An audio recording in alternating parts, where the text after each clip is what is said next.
o'lik terini tiklayapmiz hozir. Bir vaqtda tepada ketayotgan jarayonni to'xtatyapmiz. Tepaga ketib qolmaslik kerak.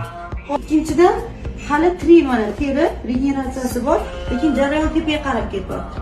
Hozir o'tga yana siz gormon preparat surib to'xtatasiz, yana o'lik teri bo'ladi. Lekin tepada ketaveradi jarayon. Pastdan o'lib, tepaga qarab ketaveradi. Joyda to'xtatganimiz bilan bu ish emas.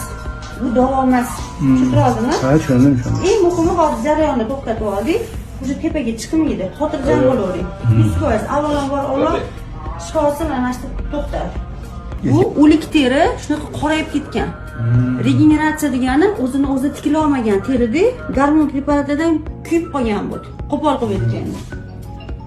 Ikkinchidan, umuman diagnozni esdan chiqarib yuboring. Noto'g'ri diagnoz qo'ying. Hozir bu yerda eng global narsa nima bilasizmi? Bu